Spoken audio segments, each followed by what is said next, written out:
Chapter 23, AMEER Nickerson. "Where is everybody?" AMEER said as he entered my Brooklyn apartment for the first time. "Everybody like who?" I dodged, taking a few steps over to close Uma's bedroom door. "Your family," he emphasized, like I should have already known. "They're away because I'm going away tomorrow, remember?" I told him. "Oh yeah, I knew you were going. I didn't know they were going also," he said, looking around my living room. I never corrected him on that matter. "I hope you got some good food up in here," AMEER demanded. "If the red team would have lost tonight, I would only let you get a bowl of hot water. I will put it right there in the corner on the floor," I joked with him. "You're lucky y'all won." "I still got your $100 though," AMEER said, like he had one up. "Yo, give that money to Sensei like I asked you to. Ask him to hold my spot." I pulled some food out of the refrigerator, which Uma had wrapped up and stored. I placed everything on the countertop. "Here, you heat it up. I'll be right back." In my room, I moved my duffel bag onto my bed and took some personal items that belonged to my wife and packed them inside. I ignored my new Armani suit hanging in my closet. "Hey, how come this food is all crushed up?" AMEER yelled from our kitchen. "It tastes good. Just heat it on a low flame," I hollered back. "It smells good, but damn, it's like baby food," he complained. I didn't bother telling him the answers Uma would have given, that Sudanese foods like eggplant and chickpeas and beans and lentils are often ground and merged with delicious spices. It's great for your digestion, and Americans would eat them in this manner if they knew better. "There should be some lemon chicken breast in there. Try them. Heat mine too," I told him. "Do I look like your fucking housemaid?" "Just do it. You're doing yours anyway. I gotta make an important phone call," I told him. "You got any Wonder Bread?" he yelled back. "I only eat Wonder Bread." I picked up the telephone in my room and pressed the 15 numbers it took to contact Iwa Akeda, Akimi's English-speaking friend Sensei had told me about. I calculated it was 12:40 in the afternoon in Tokyo, and although it was late Friday night in New York, it was already the next day, Saturday afternoon, for them. 4 rings, and then an answering machine switched on. Her entire message was spoken in Japanese. All I understood was the beep. "Peace, Akeda-san. This is Mayanaka calling for Akimi. She left her phone number as a contact. Thank you for helping us with our communication.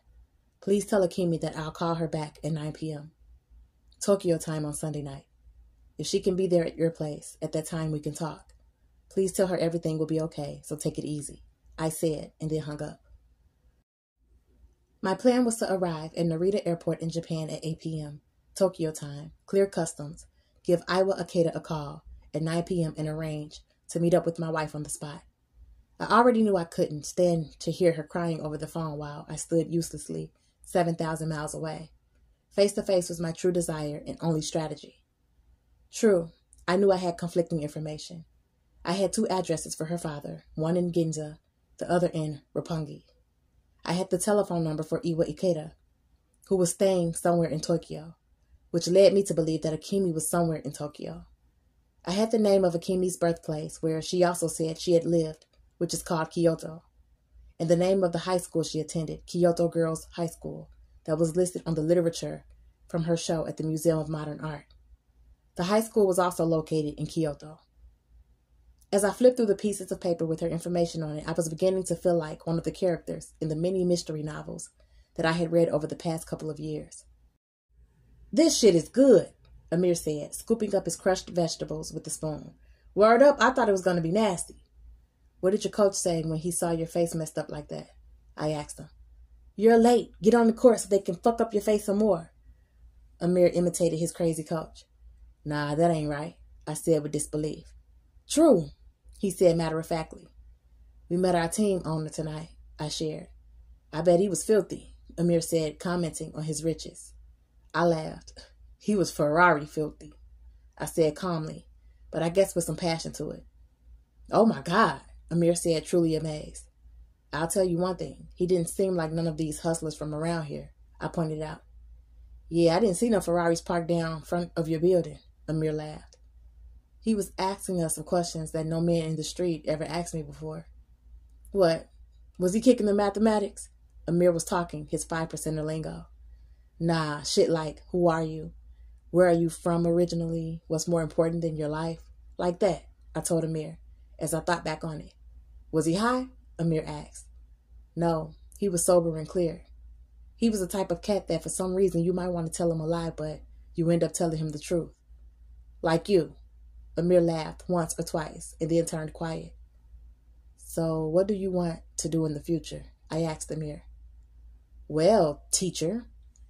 AMEER switched his tone into a joke mode. Seriously. I want Sensei to offer me private weapon lessons without me having to ask him, like how he did with you. I want to have a girl that's so bad, who makes me go so crazy, that I would do anything for her. Would you marry her? I asked him. That's what I mean, he said. I want a girl who makes me lose my mind to the point that I would stand in front of a room full of my closest friends and family and say, I do. I'll do anything for you. You just fucking around, I told AMEER. If you could get it, I could get it, he said with a straight and serious stare. I didn't take no offense to it. I thought if him looking at me trying to do the right thing made him want to do better in life, then all praise is due to Allah. And I want my father to respect me, AMEER said. I want him to see me do good in life, and on his own, without my mom's encouragement. I want him to say, son, you did good. You did even better than me. AMEER looked like he was speaking to me honestly while recalling something else. But with all jokes aside, finally, it sounded like he was saying something true that he actually felt and meant. Later that night, after my bags were all packed, I threw AMEER a light blanket and a pillow. I dug my television out of my closet and set it on the table in the living room so he could watch it. I had to hear 10 minutes of his jokes about my small television set and antique, AMEER declared. Then he called me Fred Sanford, a name that I didn't know. Next, he accused me of treating him like Grady, another man I never heard of. Then he asked for a wire coat hanger. I handed him one. He threw it back at me and told me to stick it in the hole on top of the TV. Move it to the left, he laughed. I moved it, and then he said, okay, stand there just like that. Don't let it go. He cracked up. I dropped the wire hanger and left the room and prepared myself for a makeup prayer. AMEER, still laughing, fell to the floor from the couch. I made the prayer in my room on top of a clean towel, first standing. Allahu Akbar, which simply means God is the greatest. And then bending and eventually putting my head to the floor. Almost half an hour later, when I finally opened my eyes, I found AMEER standing still at my bedroom door watching me. What do you need? I asked him. That's how you pray? He asked. Don't you? I asked. Never did, he said. Why not? I asked. Don't know, just didn't, he said. You want to learn? I offered. I do, but not now. Maybe when you get back home from Japan. It seems like if I do that right now, if I start praying that way, something might change.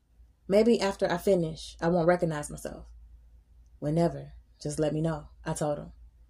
In my prayers, I had asked that we make it through the night without a rude banging on my front door, a gang of officers coming to take me away for assault with a deadly weapon, my feet in my hands. I had known what had to be done since the day that Bang's body shook with anger, the night her uncle snatched away her baby.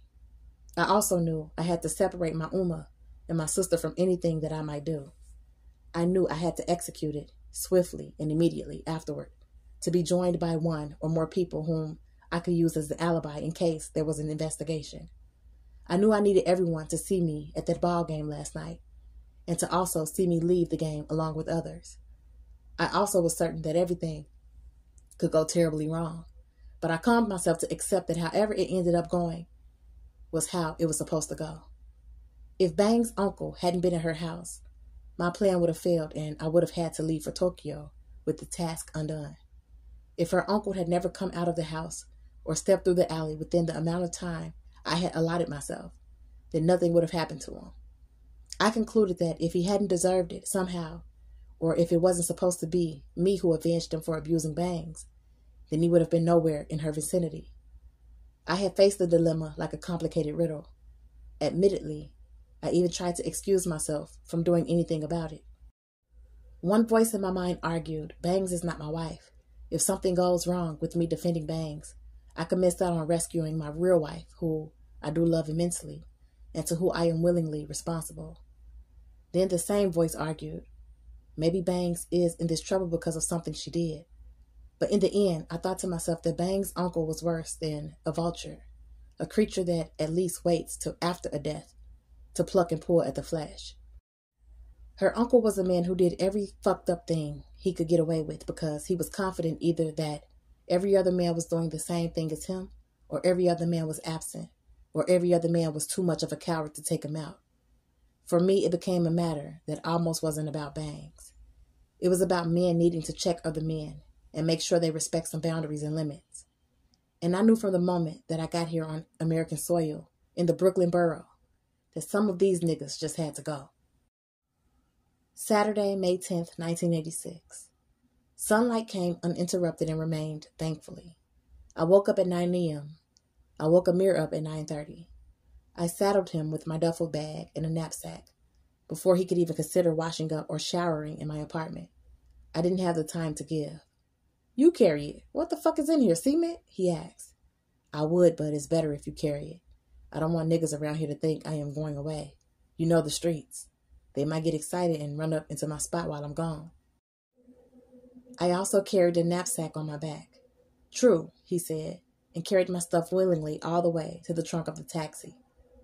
Pull over on the right corner for a minute, I told the cab driver when we reached the subway entrance. Your meter is running, he told me in a heavy Indian accent. No problem, I assured him. I took my backpack off and handed it over to AMEER. You want to hold something? I asked him, looking him dead in his eye to convey that it was one of my burners. He paused. Nothing on it, I guaranteed him. Hell yeah, word up, he said calmly. Hold it for me, I told him. He grabbed the backpack and climbed out of the cab. And be easy, I added. Later, we both said at the same time. He slammed the door. I saw AMEER walk down the steps of the subway, the knapsack slung over his shoulder as my taxi sped off.